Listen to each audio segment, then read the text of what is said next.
सत्य समाचार तटस्थ समाचार समाज बदल्ने हाम्रो अभियान। नमस्कार, यो हो टाइम समाचार। म वीरेन्द्र मन्सुर गरौँ। 21 जनामा कोरोना संक्रमणको पुष्टि सम्बन्धी प्रसंगबाट मंगलबार पछिल्लो 24 घण्टामा 21 जनामा कोरोना भाइरस संक्रमणको पुष्टि भएको छ। पीसीआर र एन्टिजेन गरी 1103 जनाको नमुना परीक्षण गर्दा 21 जनामा कोरोना संक्रमणको पुष्टि भएको स्वास्थ्य तथा जनसंख्या मन्त्रालयले जनाएको छ। यही अवधिमा 24 जना कोरोना संक्रमित निको भएका छन्। यो सँगै नेपालमा कोरोना भाइरसका सक्रिय संक्रमितको संख्या 100 जनामा झरेको छ। सक्रिय संक्रमित मध्ये 10 जना आइसोलेसनमा, 1 जना आइसियुमा र 1 जना भेन्टिलेटरमा उपचाररत रहेका छन्। त्यस्तै 24 घण्टामा 20,903 जनाले कोरोना विरुद्धको खोप लगाएको स्वास्थ्य तथा जनसंख्या मन्त्रालयले जनाएको छ।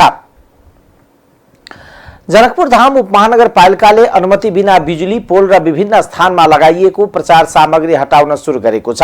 नगर प्रमुख मनोज कुमार शाहको आदेशमा शहरलाई कुरूप बनाउने गरी राखिएको प्रचार प्रसार सामग्री हटाउने कार्य सुरु गरिएको हो। प्रचार प्रसारका लागि शहरका विभिन्न स्थानमा राखिएको होर्डिङ बोर्ड, भित्तामा टाँसिएको पर्चा पम्पलेट, भित्ता लेखन लगायतका शहरी दृश्य प्रदूषण हुने प्रचार सामग्री हटाउने काम मंगलबारदेखि सुरु गरिएको उपमहानगरले जनाएको छ। शहरको सौन्दर्य बिगार्न सबैभन्दा बढी भानुचोक, रामानन्द चोक, शिवचोक, जनक चोक, विद्यापति चोक लगायतका स्थानमा विज्ञापन सामग्रीहरू अनुमति बिना नै लगाइएको देखिन्छ। नगर प्रहरीले भित्ता लेखन, पोल, खम्बा, भित्तामा टाँसिएका पर्चा, पम्पलेट, ब्यानर लगायत शहरलाई कुरूप बनाउने सबै सामग्री हटाएको छ। नियमानुसार सार्वजनिक स्थान, छिमेकीलाई असर पर्ने गरी घरको छत, झ्याल, ढोका छोपेर विज्ञापन राख्न पाइँदैन। यी नियमलाई आधार मान्य हो भने जनकपुर धाम नगर भित्र राखिएका अधिकांश प्रचार सामग्री नियम बाहिर देखिन्छ। शहरभित्र सबैभन्दा बढी विद्यालय तथा शैक्षिक संस्था र व्यक्तिगत रूपमा शुभकामनाका नाममा प्रचार प्रसार बोर्डहरू देख्न सकिन्छ। सार्वजनिक सडक संशोधन 2046 को सार्वजनिक सडकको आवागमन बाधा पुर्याउने, माल वस्तु हटाउने अधिकार स्थानीय निकायलाई दिएको छ। ऐनमा सडक विभाग तथा स्थानीय निकायको स्वीकृति प्राप्त नगरी कसैले सार्वजनिक सडकमा जोडिने गरी वा सीमाभित्रको जग्गा आबादी गर्न वा त्यस्तै अन्य कुनै कार्य गर्न नहुने उल्लेख छ। सरकारलाई समर्थन गर्ने दलहरूको बैठक सम्पन्न भएको छ। सिंहदरबार स्थित प्रधानमन्त्री कार्यालयमा बसेको बैठकले सरकारले यही जेठ 5 गते सदनमा पेश गर्ने नीति तथा कार्यक्रममाथि केन्द्रित रहेको बैठकमा सहभागी नेकपा माओवादी केन्द्रका प्रमुख सचेतक हितराज पाण्डेले जानकारी दिनुभयो। छलफलको विषयवस्तु नीति तथा कार्यक्रमलाई कसरी अगाडि बढाउने हो नीति तथा कार्यक्रम कुन विषयलाई प्राथमिकता दिने हो भन्ने बारेमा दलहरू बीचमा छलफल भएको उहाँले जानकारी दिनुभयो। बैठकपछि शीर्ष नेताहरूले जनअपेक्षा पूरा गर्ने विषयलाई प्राथमिकता दिन सुझाव दिनुभएको थियो। प्रधानमन्त्री पुष्पकमल दाहाल प्रचण्डले सदनमा पेश गर्न लागेको नीति तथा कार्यक्रममाथि सुझाव लिन सरकारलाई समर्थन गर्ने दलहरूको बैठक बोलाउनु भएको हो।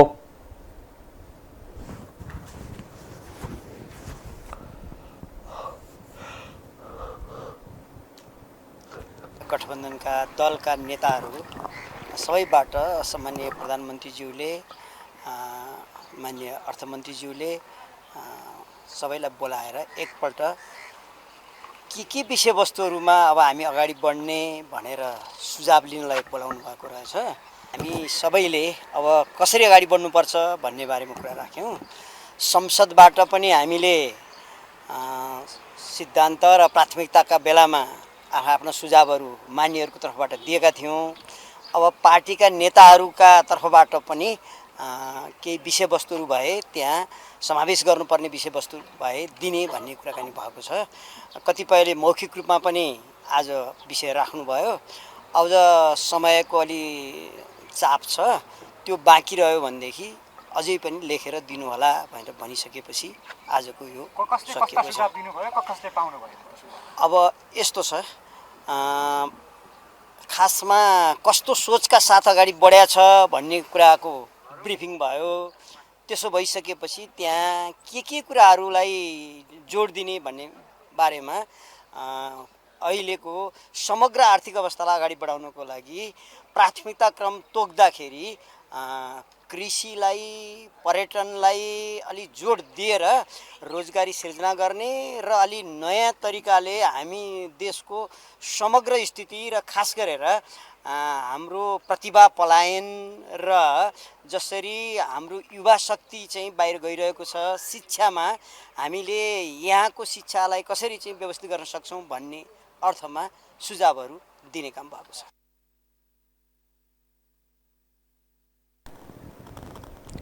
बैठकमा नेपाली कांग्रेसका सभापति शेरबहादुर देउवा, नेकपा एकीकृत समाजवादीका अध्यक्ष माधव कुमार नेपाल और नेकपा समाजवादी पार्टीका अध्यक्ष डाक्टर बाबुराम भट्टराई, जनता समाजवादी पार्टीका अध्यक्ष उपेन्द्र यादव, लोकतान्त्रिक समाजवादी पार्टीका अध्यक्ष महन्त ठाकुर, जनमत पार्टीका अध्यक्ष सीके राउत, राष्ट्रिय जनमोर्चाका अध्यक्ष चित्रबहादुर केसी, नागरिक उन्मुक्ति पार्टीका अध्यक्ष रञ्जिता श्रेष्ठ, आम जनता पार्टीका अध्यक्ष प्रभु शाह लगायत उपस्थित हुनुहुन्थ्यो।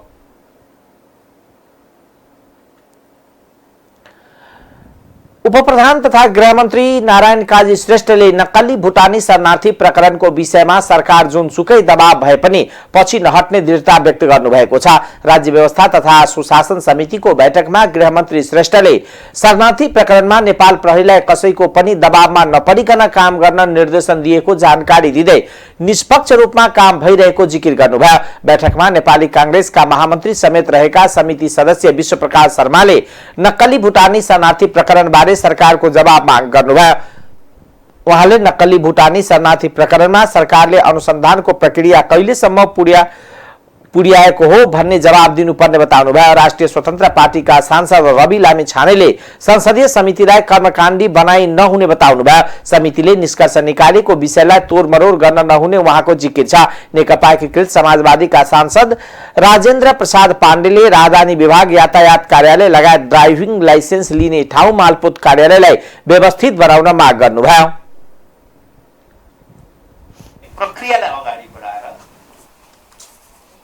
सम्पत्ति आर्जन गर्ने काम भएको कुरामा अहिले सरकार, गृह मन्त्रालय र प्रहरीले अनुसन्धानको प्रक्रिया अगाडि बढाएको छ।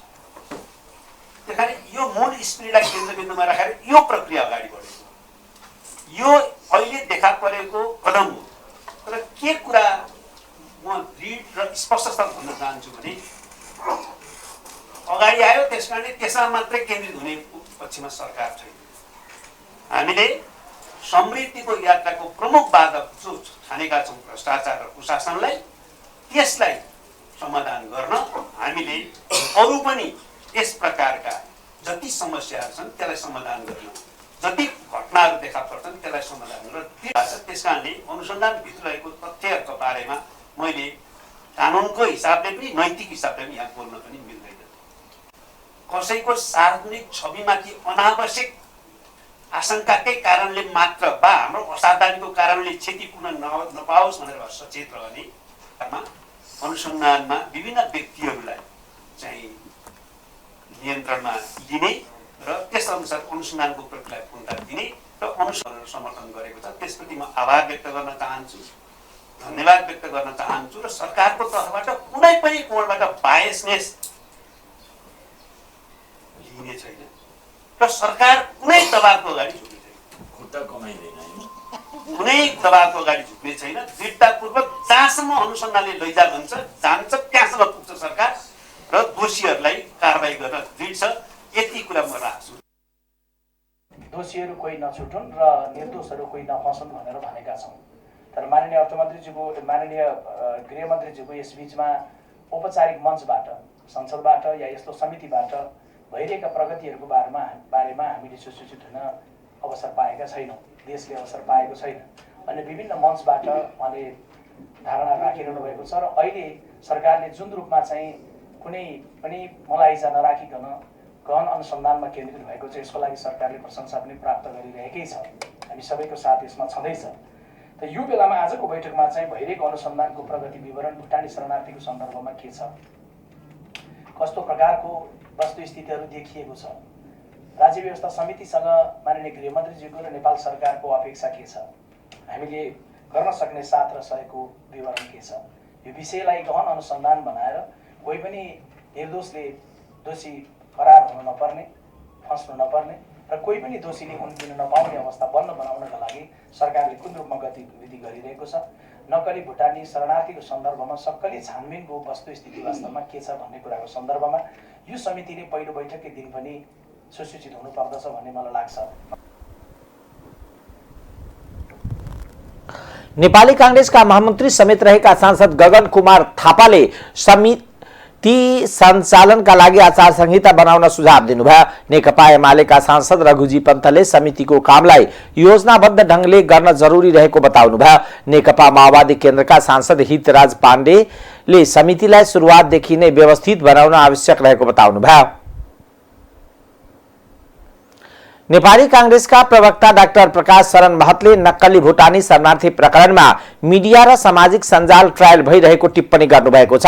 मंगलबार पत्रकार सम्मेलन गरेर अर्थमन्त्री समेत रहनुभएका प्रवक्ता महतले घटनाको अनुसन्धान जारी रहे पनि मिडिया र सामाजिक सञ्जालमा ट्रायल भइरहेको टिप्पणी गर्नुभयो। उहाँले अहिले सामाजिक सञ्जालबाट ट्रायल गरेर दोषी नै प्रमाणित भएको जस्तो गरेर भइरहेको व्यवहारप्रति पार्टीको गम्भीर ध्यानकर्षण भएको समेत बताउनुभयो। अनुसन्धानका क्रममा पक्राउ परेका पूर्व गृहमन्त्री बालकृष्ण खानले आफू निर्दोष भएको साबित गर्छु भनेको जानकारी दिँदै उहाँले निर्दोष नफसुन् र दोषी नहुन् भन्ने पक्षमा कांग्रेस प्रष्ट रहेको बताउनुभयो। त्यस्तै उहाँले कांग्रेस केन्द्रीय सदस्य तथा सांसद डाक्टर आर्जु राणाको सम्बन्धमा नक्कली अडियो फैलाइएको भन्दै त्यसप्रति पार्टीको गम्भीर ध्यानकर्षण भएको बताउनुभयो। देउबा आफैले सो अडियो अनुसन्धान गर्न साइबर ब्युरोमा निवेदन दिइसकेको अवस्थामा मिडियामा ट्रायल गरेर दोषी नबनाउन आग्रह गर्नुभयो। शरणार्थी बनाएर पठाउने कुरालाई पार्टीले चाहिँ गम्भीरताका साथ लिएको छ। अब जहाँसम्म त्यहाँ अहिले कतिपय व्यक्तिहरूलाई आरोपित बनाएको अवस्था छ। हाम्रो पार्टीको नेता पनि अब बालकृष्णजी पनि त्यसमा हुनुहुन्छ। अनुसन्धान जारी छ। अनुसन्धानबाट त्यसको निष्कर्ष नआएसम्म हामीलाई त थाहा छैन के भएको छ।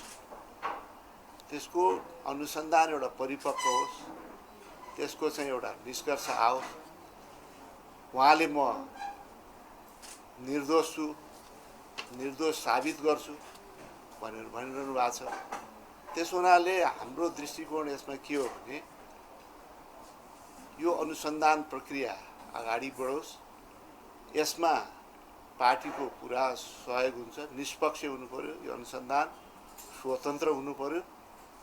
निर्दोष पनि दोषी हुने अवस्था आउनु भएन र दोषी निर्दोष हुने अवस्था पनि आउनु भएन। त्यसकारण स्वतन्त्र निष्पक्ष अनुसन्धानको पक्षमा हामी छौँ। त्यसमा पुरा सहयोग हामी गर्छौँ र उहाँले चाहिँ म चाहिँ यसमा निर्दोष छु, त्यो प्रमाणित गर्छु भनिरहनु भएको छ। त्यसो हुनाले यो विषयमा हामीले चाहिँ निर्णयमा नपुगेको अवस्था हो र रायमाझीको केस फरक छ र त्यसमा एउटै उसमा चाहिँ जोड्ने अवस्था पनि म देख्दिनँ। तर अब जे चाहिँ अनुसन्धानले निष्कर्ष निकाल्छ त्यो अनुसार चाहिँ पार्टीले आफ्नो दृष्टिकोण बनाउँछ। जहाँसम्म अहिलेसम्म हाम्रो दृष्टिकोण हो, हामीले भनि नै आएका छौँ स्वतन्त्र निष्पक्ष अनुसन्धान होस्। आफैले यो चाहिँ यो के अरे साइबर ब्युरोमा चाहिँ यो चाहिँ नक्कली हो त्यस्तो कुरो केही भएकै छैन र यसको चाहिँ छानबिन होस् भनिराख्नु भएको छ भनेदेखि पहिला नै अब यस्तो उस्तो भनेर सामाजिक सञ्जाल लगायत मिडियामा दोषी जसरी चाहिँ प्रस्तुत गर्नु त त्यो पनि त राम्रो कुरा भएन नि। त्यसकारण यसका प्रति पनि हाम्रो चाहिँ गम्भीर ध्यानाकर्षण भएको छ। हामीलाई पुरा विश्वास छ कुनै त्यो चाहिँ त्यो के अरे जुन अडियो प्रकरण त्यो झुटो हो, नक्कली हो भन्ने हामीलाई चाहिँ विश्वास छ र उहाँ आफैले यसको चाहिँ छानबिन होस् भनेर साइबर ब्युरोलाई चाहिँ दिनुभएको छ। महतले नक्कली शरणार्थी प्रकरणमा पक्राउ परेकाले नाम लिएका कांग्रेस सांसद मन्जु खान कहाँ छन् भन्ने बारे पार्टीले फलो नगरेको र गर्ने विषय पनि नभएको जिकिर गर्नुभयो। आफूलाई निर्दोष साबित गर्छु भनेपछि नै पार्टीको कारबाही प्रक्रिया निष्कर्षमा नपुगेको महतको दाबी छ। नक्कली शरणार्थी प्रकरण सम्बन्धमा पार्टीको बैठकमा महामन्त्री द्वयले कुनै असन्तुष्टि नराखेको तर बाहिर विभिन्न खालका विषय आएको भन्दै महतले असन्तुष्टि जनाउनु भयो। शरणार्थी प्रकरणका कारण सत्ता समीकरणमा कुनै फेरबदल नहुने उहाँको दाबी छ। उद्योग तथा वाणिज्य आपूर्ति मन्त्री रमेश रिजालले आत्मनिर्भर अर्थतन्त्र बनाउन सरकार र निजी क्षेत्रबीच सहकार्य आवश्यक रहेको बताउनु भएको छ। मंगलबार नेपाल उद्योग परिसंघले आयोजना गरेको स्वदेशी समिट कार्यक्रममा बोल्दै मन्त्री रिजालले यस्तो बताउनु भएको हो। उहाँले सरकारले निजी क्षेत्रसँग सहकार्य गरेर आत्मनिर्भर अर्थतन्त्र निर्माणका लागि प्रभावकारी रूपमा काम गर्नुपर्ने आवश्यकता रहेको बताउनु भयो। उहाँले स्वदेशी वस्तुको उत्पादन वृद्धि, रोजगारी सृजना र आय आर्जन मार्फत आत्मनिर्भर अर्थतन्त्र निर्माण गर्न सकिने बताउनु भयो। उहाँले सरकारले उद्योग परिसंघसँगको सहकार्यमा सञ्चालन गरेको मेक इन नेपाल अभियानले नेपाली उत्पादन तथा सेवाको वृद्धि गरी प्रवर्धन र निर्यातमा सकारात्मक भूमिका खेल्ने विश्वास रहेको बताउनु भयो। उहाँले सरकार लगानी मैत्री वातावरण निर्माण गरी आत्मनिर्भर अर्थतन्त्रका लागि औद्योगिक पूर्वाधार र समृद्धिका लागि प्राकृतिक स्रोतका उपभोग गर्न आवश्यक वातावरण बनाउन सरकार प्रतिबद्ध रहेको बताउनु भयो। सदुपयोगको लागि आवश्यक बनाउनको लागि नेपाल सरकार प्रतिबद्ध छ। आत्मनिर्भर अर्थतन्त्र निर्माणका लागि सरकार र निजी क्षेत्रबीच समन्वय एवं सहकार्य थप प्रभावकारी रूपमा हुन आवश्यक रहेको छ। औद्योगिकरणको उचित विकास बिना दिगो आर्थिक वृद्धि तथा समृद्धि सम्भव छैन। स्वदेशी वस्तुको उत्पादन, प्रवर्धन एवं निर्यात बढाउन गरिनुपर्ने नीतिगत तथा व्यावहारिक पक्षका सम्बन्धमा सम्मेलनबाट आउने सुझावहरू तथा प्रतिक्रियालाई सरकारले गम्भीरतापूर्वक लिनेछ। नेपालमा औद्योगिकरणको विकास तथा प्रवर्धनका लागि नीतिगत सुधार, आवश्यक वातावरण निर्माण, प्रतिस्पर्धात्मक क्षमताको विकास, दक्षता अभिवृद्धि र स्वदेशी वस्तुहरूको उत्पादन र उपभोग र निर्यात प्रवर्धनको वातावरण निर्माण लगायतका क्षेत्रमा मन्त्रालयले प्रभावकारी भूमिका निभाउनेमा यहाँहरूलाई आश्वस्त पार्न चाहन्छु, जसको लागि नेपाल उद्योग परिसंघको घनिष्ठ तथा थप प्रभावकारी सहकार्य भइरहेको र भविष्यमा पनि निरन्तर सहकार्य हुने कुरामा विश्वास दिलाउन चाहन्छु। निजी क्षेत्रको उचित मागको सम्बोधन गरी यस क्षेत्रमा विद्यमान समस्या समाधान गर्न तथा आवश्यक सहकार्य तथा समन्वय गर्न नेपाल सरकार पूर्ण प्रतिबद्ध रहेको र उद्योग वाणिज्य तथा आपूर्ति मन्त्रालयले उद्योगीहरूको अभिभावकको रूपमा काम गरिरहेको समेत जानकारी गराउँदछु।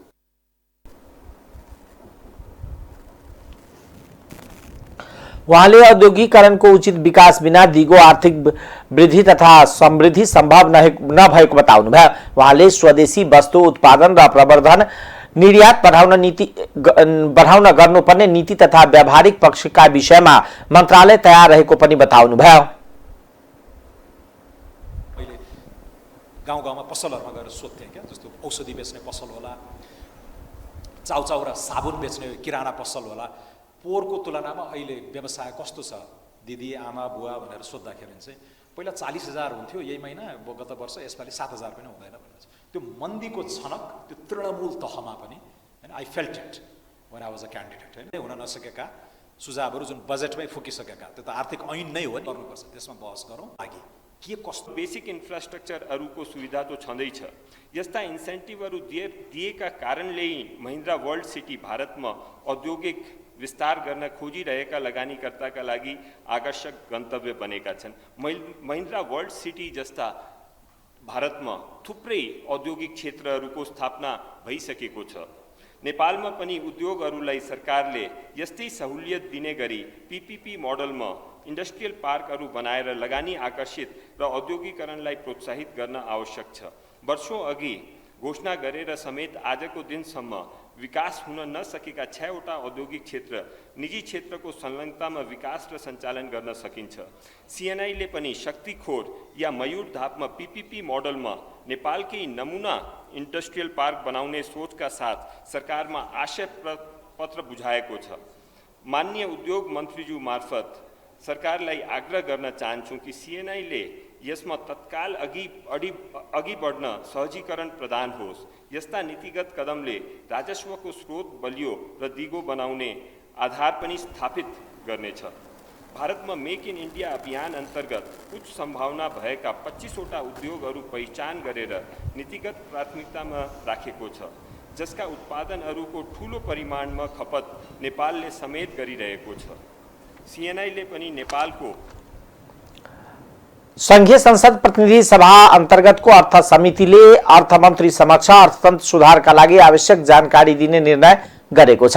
समितिको बसेको बैठकमा अर्थतन्त्र सुधारका लागि आगामी आर्थिक वर्षको नीति तथा कार्यक्रम र बजेट मार्फत सरकारले गर्नुपर्ने लगायतका विषयमा छलफल भएको थियो। बैठकमा विशेष गरी सांसदहरूले अर्थतन्त्रको वर्तमान अवस्था, आगामी आर्थिक वर्षको नीति तथा कार्यक्रम र बजेटको कार्यदिशा, भ्रष्टाचार नियन्त्रण तथा सुशासन, संसदीय समितिमा स्वार्थ बाझिने गरी सांसद नियुक्ति, नयाँ स्टक एक्सचेन्जको लाइसेन्स वितरणमा अनियमितताको आशंका लगायतका विषयमा जोड दिनुभयो। बैठकमा बोल्नुहुँदै पूर्व अर्थमन्त्री एवं सांसद विष्णु प्रसाद पौडेलले पहिलो बैठक भएकोले कुनै एजेन्डामाथि छलफल नभएको धारणा राख्नुहुँदै आगामी बैठकमा एजेन्डाबारे पूर्व जानकारी गराएर छलफल हुने बताउनुभयो। त्यस्तै समितिको सभापति चयनको काम छिटो टुङ्ग्याउन पनि उहाँले जोड दिनुभयो। उहाँले अर्थतन्त्र समस्यामा रहेको बेला अर्थमन्त्रीलाई संसदीय समितिको सुझाव लगेर त्यसलाई कार्यान्वयन गर्ने सुझाव दिनुभयो।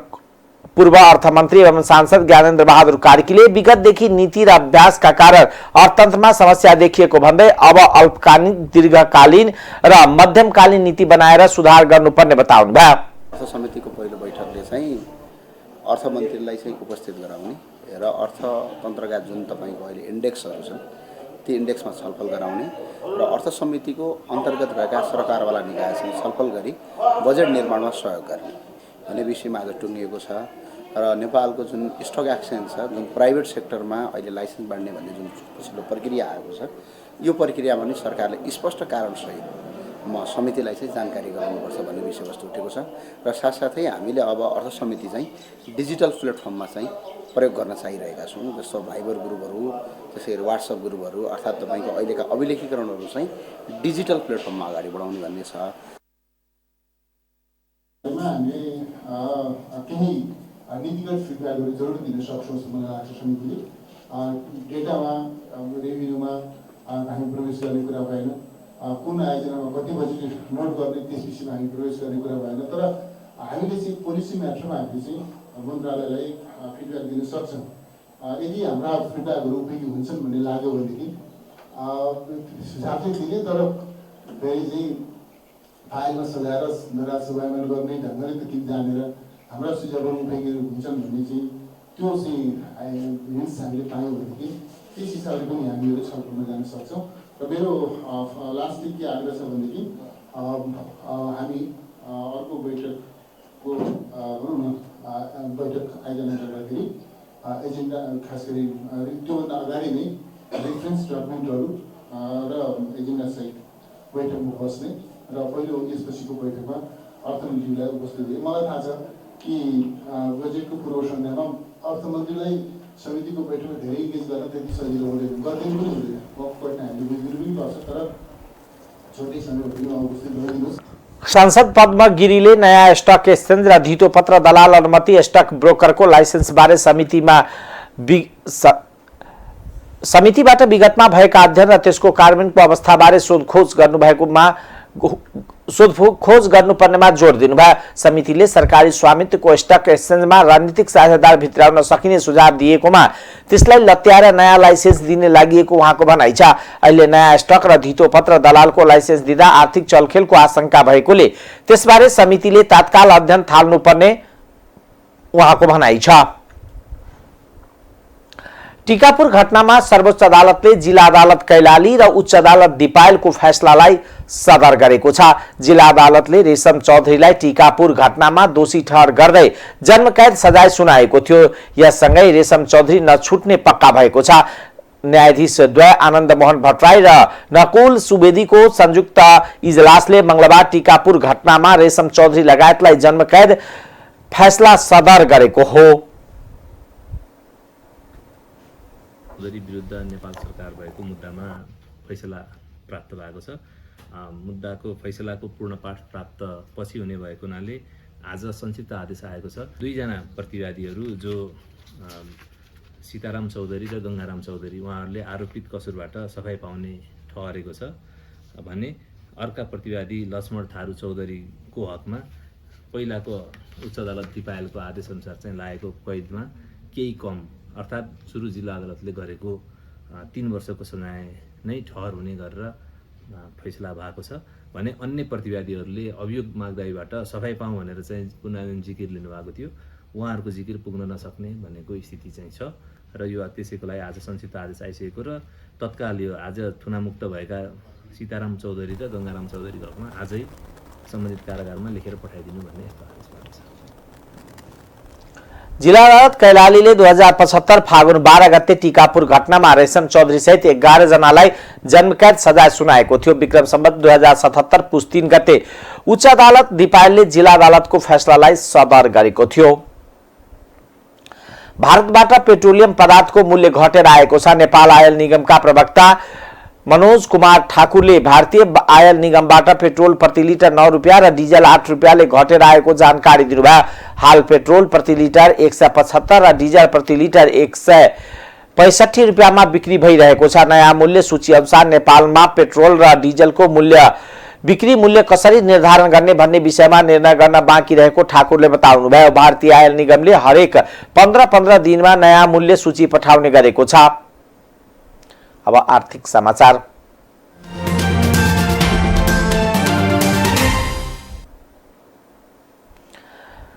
कोभिड-19 र रूस युक्रेन तनावका असरले संकटोन्मुख बनेको नेपाली अर्थतन्त्रमा सुधारको संकेत देखिन थालेको छ। नेपाल राष्ट्र बैंकले बुधबार प्रकाशित गरेको चैत मसान्तसम्मको देशको आर्थिक तथा वित्तीय स्थिति सम्बन्धी प्रतिवेदनले बाह्य क्षेत्र बलियो हुँदा आन्तरिक अर्थतन्त्रमा पनि सुधारको संकेत गरेको छ। विप्रेषण, रेमिटान्स र भ्रमण आय वृद्धिसँगै शोधान्तर स्थिति, वैदेशिक मुद्राको सिंचित पर्याप्ततामा लगायतका सूचक सहज अवस्थामा पुगेका छन्। यससँगै उच्च बिन्दुमा पुगेको बैंकको आधार दर र ब्याज दर घट्न थालेको छ। निक्षेप संकलन र कर्जा प्रवाहमा सुधार देखिएको राष्ट्र बैंकले औल्याएको छ। राष्ट्र बैंकको तथ्याङ्क अनुसार चालू आर्थिक वर्षको चैतमा मात्र 1 खर्ब 9 अर्ब 7 करोड रुपैयाँ विप्रेषण भित्रिएको छ।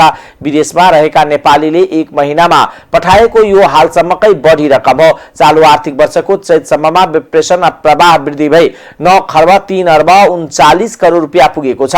अमेरिकी डलरमा पनि विप्रेषण 13.9% ले वृद्धि भई 6 अर्ब 92 करोड पुगेको छ। यसैसँग भ्रमण आय 94.3% ले बढेर चैत मसान्तमा 44 अर्ब 17 करोड रुपैयाँ पुगेको छ।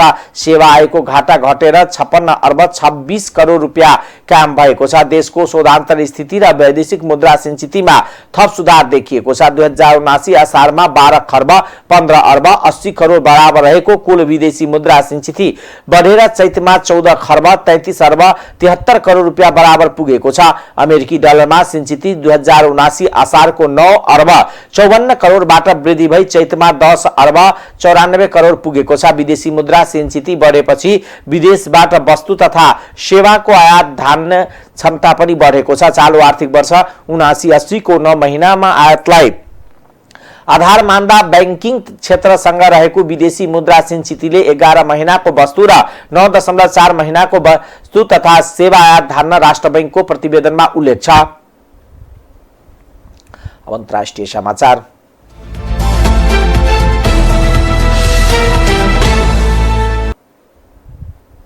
अठारह वर्षीय बन्दुकधारीले युवकले सोमबार न्यू मेक्सिको गिर्जाघर बाहिर गोली हानेर 3 जनाको हत्या गरेका छन्। गोली लागेर 2 प्रहरी अधिकारी सहित अन्य केही व्यक्ति घाइते भएको अल जजिराले उल्लेख गरेको छ। गोली हान्ने ती युवकलाई प्रहरीले गोली हानी मारेको छ। अल जजिराका अनुसार न्यू मेक्सिको फार्मिस्टन आवासीय क्षेत्रमा सोमबार गोली हानाहान गर्ने किशोर बन्दुकधारीले 2 प्रहरी सहित धेरै व्यक्तिको घाइते भएको प्रहरीले बताएको छ। यो घटनामा अन्य थुप्रै नागरिक पीडित भएको फार्मिङ प्रहरीले फेसबुक फेसबुक मार्फत जानकारी दिँदै एकजना सक्दिङलाई घटनास्थलमै गोली हानी मारेको बताएको छ। यसैबीच गन्टन भएको गोली घटनापछि शहरभर विद्यालयहरू बन्द गरिएको प्रहरीले जनाएको छ। बिहान 11 बजे गोली चलेको खबर आएपछि आसपासका विद्यालयमा विद्यार्थीहरूलाई विद्यालयमै सुरक्षित राखिएको थियो। शहरको प्रहरी विभागले फेसबुक पोस्टमा भनेको छ कम्तीमा 3 जना सबसाधारणको हत्या भएको थियो र सक्दिङलाई मारिएको छ। घाइतेहरूको सानजुआन क्षेत्रीय मेडिकल सेन्टरमा उपचार भइरहेको छ।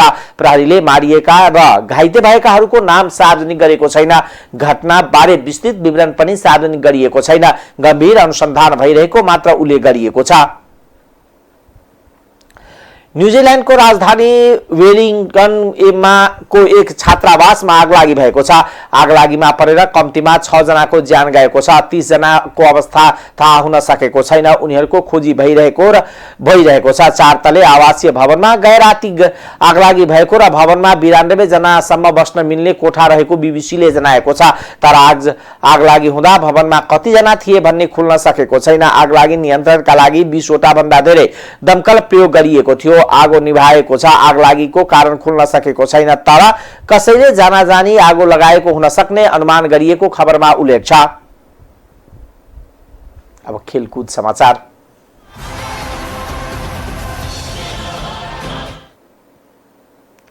शहीद स्मारक के डिभिजन लीग फुटबलमा नेपाल पुलिस क्लबले सशस्त्र प्रहरीको एपीएफ क्लबलाई हराएको छ। मंगलबार ललितपुरको च्यासल मैदानमा भएको खेलमा पुलिसले एपीएफलाई 1-0 गोलले हरायो। पुलिसका लागि मेसिसस ग्याले गोल गरे। यो जितसँगै पुलिस 18 खेलमा 22 अङ्क सहित तालिकाको 10औं स्थानमा उक्लिएको छ। एपीएफ उति खेलमा 22 अङ्क भए पनि हेड टु हेडका आधारमा 11औं स्थानमा छ। त्यस्तै दशरथ रंगशालामा भएको खेलमा 3 स्टार क्लब र त्रिभुवन आर्मी क्लब 1-1 गोलको बराबरी खेलेका छन्। 3 स्टार का लागि लेकेन लिम्बू र आर्मी का लागि दिनेश हेन्जनले गोल गरे। यो बराबरी पछि 3 स्टार 18 खेलमा 26 अङ्क सहित तालिकाको 4औं स्थानमा उक्लिएको छ। आर्मी उति नै खेलमा 25 अङ्क सहित 6औं स्थानमा छ। टाइम्स समाचार अहिलेको लागि यति नै। हेर्दै गर्नुहोला टाइम्स टेलिभिजन। नमस्कार।